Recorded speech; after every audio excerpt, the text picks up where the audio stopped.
Hello and welcome to the European Aerial Zone. This is where the main activity for the Solstice of Heroes event takes place, and this guide will tell you all you need to know about it. The European Aerial Zone activity is only accessible during the Solstice of Heroes event, which runs from the end of July through to the end of August. To begin the EAZ, you need to speak to Eva Levante in the tower and pick up a green drained helmet.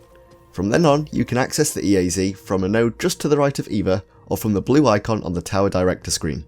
This is a match-made activity for 3 players, so if you go in by yourself, you'll get matched with 2 other players.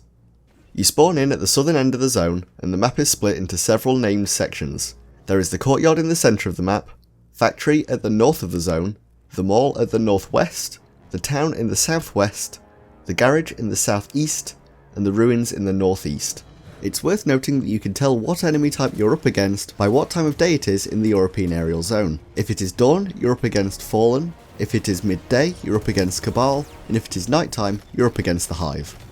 The European Aerial Zone activity consists of 3 phases. The first phase has you running all over the map to find and kill as many mini-bosses as you can within 5 minutes. With a well-coordinated team, you should be able to get over 10 mini-bosses killed, with the more mini-bosses you kill, meaning more chests you have to open at the end of the activity. Mini-bosses will spawn 2 at a time and have a marker showing their location. Once one is killed, it might take a few seconds for the next one to spawn. Once the timer is up, the second phase will start and a boss encounter will begin in the courtyard area, although there is one boss who spawns on the top of the factory, but I'll get onto that later on. Depending on what enemy type you've been killing up to this point, the boss will be different.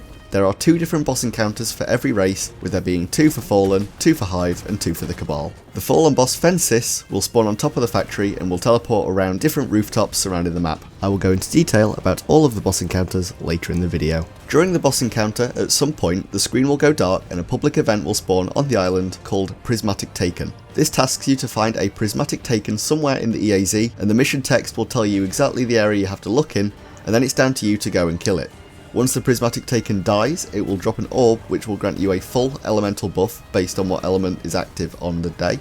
It's worth noting that if the EAZ boss dies before you kill the Prismatic Taken, then all the taken enemies will disappear and the event will fail. Once the respective boss or bosses have been killed, a chest will spawn just in front of the factory.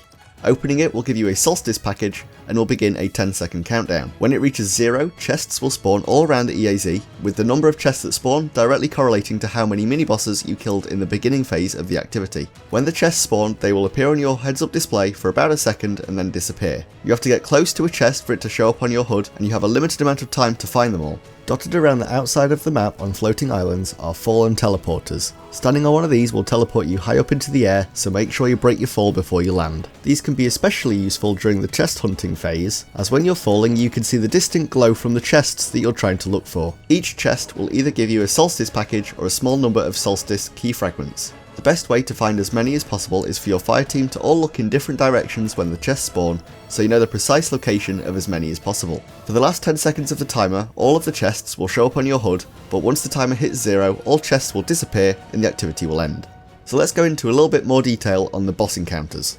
The first of the Cabal boss encounters that you'll come up against consists of 3 enemies who look similar to Valka-Or from the Spire of Stars raid. Their names are Shogmar, Unbowed Legion, Dazaz-Dar, Unbowed Legion, and Muverg, Unbowed Legion. They all have powerful blasters and can fire missile barrages like a Colossus would. All you have to do is kill all 3 of them and the boss encounter will be over. This is one of the more difficult fights, as the 3 bosses coupled with a lot of additional enemies like Phalanxes and Warbeasts can make this tough to survive. The second Cabal boss encounter consists of 2 Colossus enemies called Tlorm, sister of Vrag, and Vrag, sister of Tlorm. They both have railguns and can fire missile barrages, but otherwise they are 2 normal bosses without any special attacks to be aware of. The first Fallen boss encounter begins like any other. A ship drops in a large servitor called Mavax 12 that periodically teleports around the courtyard and the factory rooftop, but when it dies it spawns 4 smaller servitors called Erax 6, and then when they get killed they each spawn 4 more mini servitors, each called Celex 1. This boss is from last year's Solstice of Heroes event from the Spark mission and was highly regarded amongst Destiny players. Once you kill all 21 servitors, the encounter is over.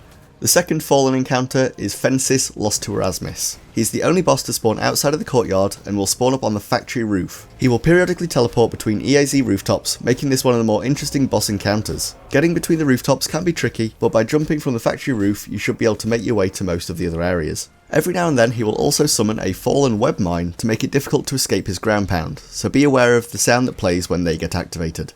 Asbel Far From Home is the first of the Hive bosses. He's a large ogre, and around his feet you can see a large white circle.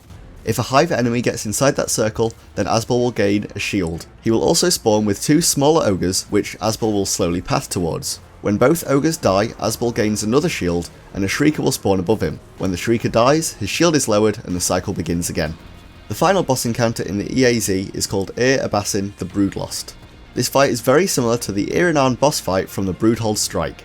PC and Xbox users, you've got a lot to look forward to. Every now and then, Abassin will begin to charge her Fire Nova Gaze. You have a period of about 3 seconds to break the line of sight between you and the boss, otherwise you'll take a large amount of damage and get thrown back. During the fight, Abassin will become immune, and she may split into 2, one being her regular form that you've been fighting up until now, and the other being her Void form. Her attack in this form is different. She will start summoning Void energy, and after 2 seconds you'll take large damage from a Void circle on the ground. So make sure you keep moving when this happens, otherwise you'll likely die. At just below 1/3 health remaining, the boss may split further into more versions of herself. They will all use their special attacks and can be deadly if you're not expecting it, so make sure to take extra care during this part. Once all forms of Abassin are dead, then the boss encounter is finished. In my 2 playthroughs of this encounter, I had one instance where Abassin only split into 2 when she reached a 3rd health, and one instance where she split at 66% health, and then one of those 2 split again at 33% for a total of 4 Abassins to kill. So just be aware that with this encounter, your results may vary.